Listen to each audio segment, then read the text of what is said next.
जय माता दी। मेरे सभी प्यारे दोस्तों, मैं लक्ष्मी शर्मा बड़ों को चरण स्पर्श, छोटों को प्यार और बराबर वालों को दिल से नमस्कार करती हूँ।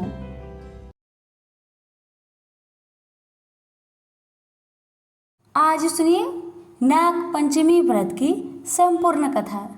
कथा को पूरा जरूर सुनिएगा। अगर अच्छी लगे तो दूसरों को भी शेयर कीजिएगा। नाग पंचमी के दिन जो व्यक्ति लकड़ी, मिट्टी, गोबर से नाग बनाकर उन्हें फूल, दूध, धान, लावा से पूजा करेंगे, उनको और उनके परिवार को नाग भय नहीं रहता। इस तरह नाग पंचमी व्रत पूजा की शुरुआत हुई और नागों को पंचमी तिथि प्रिय हुआ। नाग देवता की कृपा पाने के लिए कथा को पूरा अवश्य सुने और दूसरों को भी शेयर करें। कथा। प्राचीन काल में एक सेठ जी के 7 पुत्र थे। 7 के विवाह हो चुके थे। सबसे छोटे पुत्र की पत्नी श्रेष्ठ चरित्र की, विदुषी और सुशील थी, परंतु उनके भाई नहीं था। किंतु दुख की बात यह थी कि उसका कोई भाई नहीं था। एक दिन बड़ी बहू ने घर लिपने को पीली मिट्टी लाने के लिए सभी बहुओं के साथ चलने को कहा, तो सभी धलिया और खुरपी लेकर मिट्टी खोदने लगी। तभी वहां एक सर्प निकला, जिसे बड़ी बहू खुरपी से मारने लगी। यह देखकर छोटी बहू उसे रोकते हुए कहा, मत मारो इसे, मत मारो इसे, यह बेचारा निरपराध है, इसे क्यों मारते हो? यह सुनकर बड़ी बहू ने उसे नहीं मारा। तब सर्प एक और जा बैठा।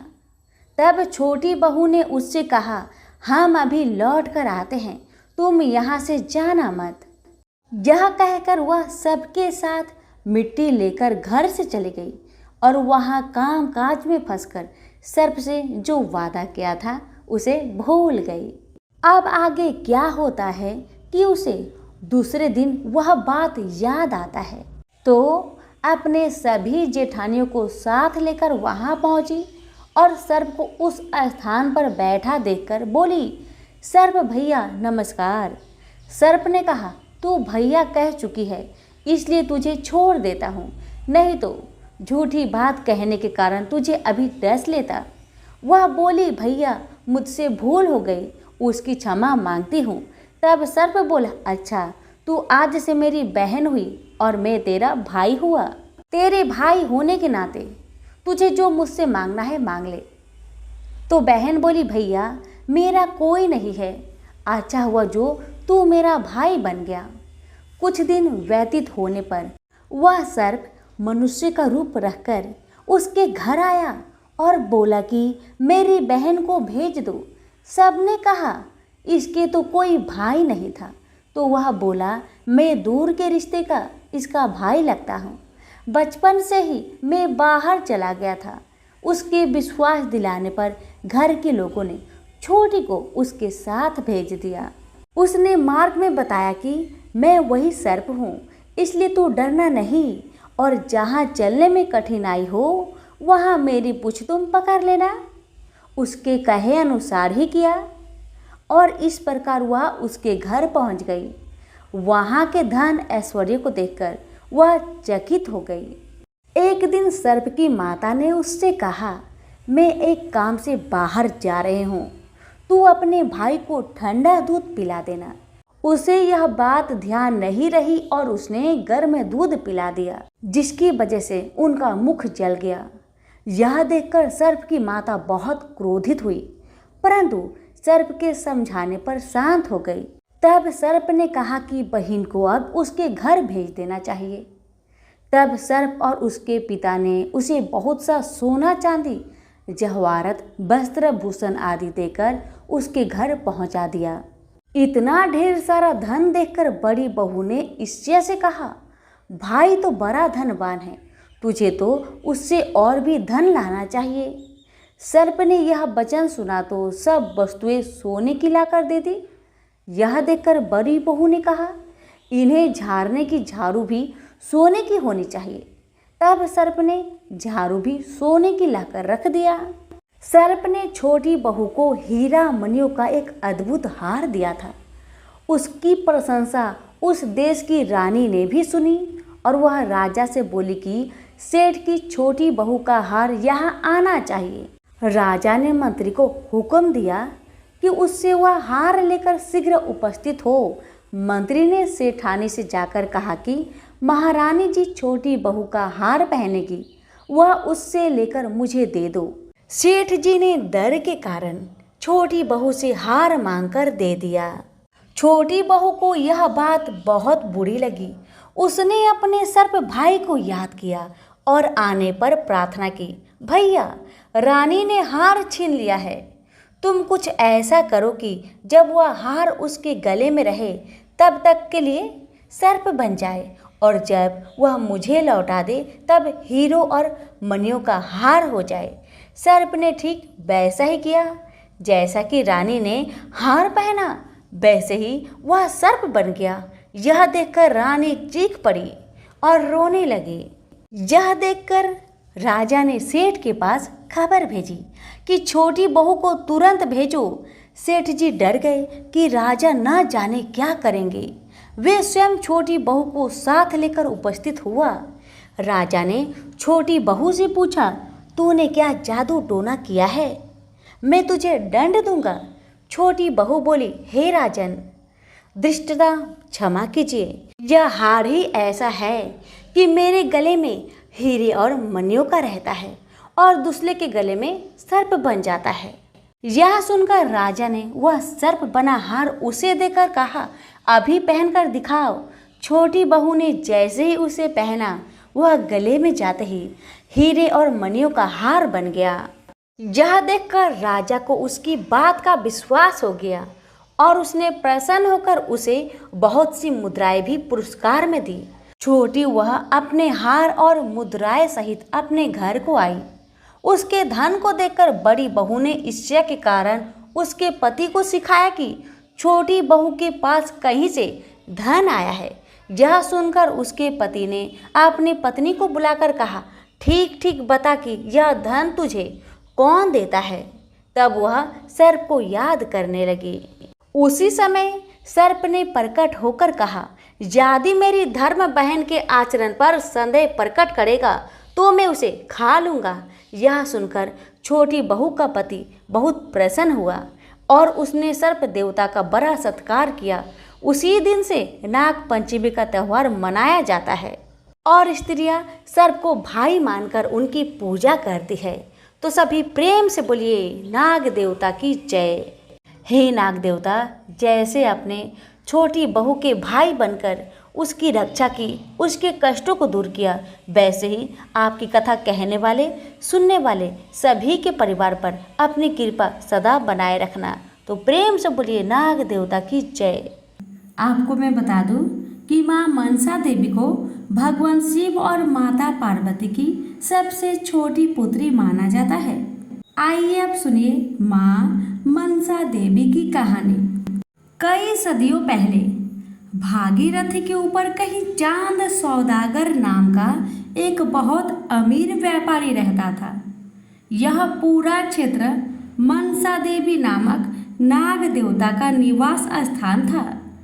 चंद सौदागर को अपनी संपत्ति पर बहुत गर्व था और मनसा देवी की पूजा नहीं करता था, जिसे वह एक निम्न देवी मानता था। लेकिन मनसा देवी न केवल एक शक्तिशाली देवी थी, बल्कि वह गुस्सैल स्वभाव की भी थी। लेकिन उनकी एक कमजोरी भी थी, वह जीवन में अच्छी चीजें की शौकीन थी। आभूषण, विस्तृत भोजन, बढ़िया पोशाक और आभूषण। उनके भक्तों की विशाल भीड़ में से केवल चंद सौदागर ही उन्हें नेवद के रूप में ये चीजें प्रदान कर सकते थे। कई वर्षों तक वह चांद को लगातार संकेत और शगुन भेजती रही और उनसे इन उपहारों की इच्छा को पूरा करने की मांग करती रही। लेकिन चांद जिद पर अड़े रहे। आखिरकार उसका धैर्य खत्म हो गया और एक दिन वह व्यक्तिगत रूप में चंद सौदागर के सामने उपस्थित हुई। अपने अभिमान को निगलते हुए वह लगभग उससे विनती करने लगी लेकिन वह अपनी कंजूसी पर अड़ा रहा। फिर उसने उसे धमकी दी, चांद अभी चल रहा। तब मनसा देवी ने उसे अपना भयानक रूप दिखाया और गरजते हुए कहा, मैं तुम्हारे सभी 7 पुत्र को मार डालूंगी। चांद सौदागर ने उसका उपहास किया। क्रोध से जलते हुए मनसा देवी ने उन्हें भयानक रूप दिया और गायब हो गई। अगले ही दिन मनसा देवी ने अपने बच्चों सांपों को चंद सौदागर के प्रत्येक पुत्र को एक एक करके काटने का आदेश दिया और वैसा ही हुआ। 6 सप्ताह के दौरान चांद सौदागर के 6 बच्चों को मौत के घाट उतार दिया गया। हालांकि सिलसिलावर त्रासदी से भी उस अमीर बूढ़े कंजूस का दिल नहीं पिघला। केवल उसका सबसे छोटा बेटा ही बचा रहा। उसका नाम लखेंदर था। मनसा देवी ने अपना आखिरी दांव खेला। एक शाम चांद सौदागर ने देवी से एक भविष्यवाणी सुनी। उसका बेटा लखेंदर अपनी शादी की रात सांप के काटने से मर जाएगा। अपने 6 पुत्रों के मृत्यु के बाद चंद को कुछ होश आ गया था, लेकिन मनसा देवी के अनुरोध सह धमकी को स्वीकार करने के बजाय उन्होंने अपने जीवित बेटे को बचाने के लिए सावधानी बरतने का फैसला किया। उन्होंने एक लोहे का कमरा बनवाया जिसमें लखेंदर अपनी शादी की रात मनाते थे। चांद सौदागर ने सोचा कि वह कमरा पूरी तरह से सांप रोधी है। इतने 3 महीने बाद लखेंदर की शादी बेनलो नाम की लड़की से हुई जो अपनी सुंदरता के लिए प्रसिद्ध थी।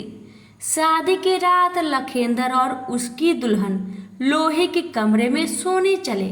बेनलो को अपने पति पर देवी के श्राप के बारे में पहले से ही पता था। डरी हुई और सतर्क होकर उसने अपने पति को श्राप से बचाने के लिए रात भर जागने की पूरी कोशिश की। हालांकि 14 लोकों में कोई भी ताकत मनसा देवी के क्रोध को नहीं रोक सकी। लखेंदर को सांप ने काट लिया और दिन निकलने से पहले ही उसकी मौत हो गई। बेचारी विधवा को दुख हुआ, लेकिन उसने सावित्री की तरह अपने पति को वापस जीवित करने का संकल्प लिया। उसने केले के बाग में बड़ी भक्ति से प्रार्थना की और फिर केले के तने से बना एक बेड़ा तैयार किया। इसके बाद उसने अपने पति की राख को अपने ऊपर ले लिया। नदी में नीचे नीचे नीचे तैरती रही जब तक कि वह हुगली के मुहाने के पास कहीं मनसा देवी से नहीं मिल गई। मनसा देवी जो स्वयं एक माँ थी तब पिघल गई जब उसने बेनलो की अपने पति के प्रति समर्पण और उसकी अच्छाइयों में उसका विश्वास देखा। आंखों में आंसू भरकर उसने वचन दिया कि वह लखेंदर को भी तभी जीवित करेगी जब वह अभागा ससुर उसकी पूजा करेगा। बेनलो ने उसे आश्वासन दिया और घर लौट आई। अपने ससुर के पैरों पर गिर गई और आंखों में आंसू लेकर उससे सांपों की रानी मनसा देवी की पूजा करने की विनती की। अब तक चांद सौदागर को एहसास हो गया था कि उनकी जिद मूर्खता की उनकी कितनी कीमत चुकानी पड़ी। वह पर्याप्त रूप से विनम्र हो चुका था, लेकिन उसके पूर्व अहंकार के कुछ अंश अभी भी बचे हुए थे। उन्होंने मनसा देवी की इच्छा अनुसार पूजा करने की सहमति दे दी। हालांकि वह इसे अपने बाएं हाथ से करेगा, दाएं हाथ से नहीं। ये काफी अपमानजनक था। मनसा देवी फिर से क्रोधित हो गई, लेकिन उन्हें कोई अन्य रास्ता नजर नहीं आया। उसे भी एहसास हुआ कि ये तो उसे बाएं हाथ की पूजा स्वीकार करनी होगी या पूजा ही छोड़ देनी होगी। इसलिए वह समझौता के लिए सहमत हो गई और जब वह चंद सौदागर के समृद्ध प्रसाद से पूरी तरह संतुष्ट हो गई तो उसने अपने सभी 7 बेटे को जीवित बहाल कर दिया। और उसके बाद मनसा देवी और चंद सौदागर के बीच हमेशा शांति और सद्भाव रहा। तो प्रेम से बोलिए मनसा देवी की जय हो। नाग माता की जय हो। एक समय की बात है, एक भाई बहन रहते थे। बहन का नियम था कि वह अपने भाई का चेहरा देखे ही खाना खाती थी। हर रोज सुबह उठती थी और जल्दी जल्दी घर का सारा काम काज करके अपने भाई का मुख देखने के लिए उसके घर से निकल जाती। एक दिन रास्ते में एक पीपल पेड़ के नीचे गणेश जी की मूर्ति रखी हुई थी। उसने भगवान के सामने हाथ जोड़कर कहा कि मेरे जैसा अमर सुहाग और मेरे जैसा अमर पिहर सबको दीजिए। यह कहकर वह आगे बढ़ जाया करती थी। हर दिन का उसका यही नियम था। जंगल के झाड़ियों के कांटे उसके पैरों में चुभा करते थे। एक दिन बहन भाई के घर पहुंची और भाई का मुख देखकर बैठ गई तो भाभी ने पूछा, पैरों में क्या हो गया है ननद जी? यह सुनकर उसने भाभी को जवाब दिया कि रास्ते में जंगल की झाड़ियों से गिरे हुए कांटे मेरे पाँव में चुभ जाते हैं। जब वह वापस अपने घर आ गई तब भाभी ने अपने पति से कहा कि रास्ते को साफ करवा दो। हमारी ननद यानी कि आपकी बहन झाड़ियों के रास्ते से आती है तो उसके पाँव में बहुत सारे कांटे चुभ जाते हैं। पत्नी की इतना बात सुनते ही भाई तुरंत उठा और हाथों में कुल्हाड़ी लेकर सारी झाड़ियों को काटकर रास्ता साफ कर दिया। और इसी कारण से गणेश जी का स्थान भी वहां से हट गया। यह देखकर भगवान गुस्सा हो गए और उसके भाई के प्राण को हर लिए। लोग अंतिम संस्कार के लिए जब भाई को ले जा रहे थे तब उसकी भाभी रोती हुई लोगों से कही, थोड़ी देर रुक जाओ, उसकी बहन आने वाली है। वह अपने भाई का मुख देखे बिना नहीं रह सकती। उसका यह हर दिन का नियम है। तब लोगों ने कहा, आज तो देख लेगी पर कल कैसे देखेगी? रोज के दिन की तरह बहन अपने भाई का मुख देखने के लिए जंगल में निकल दी।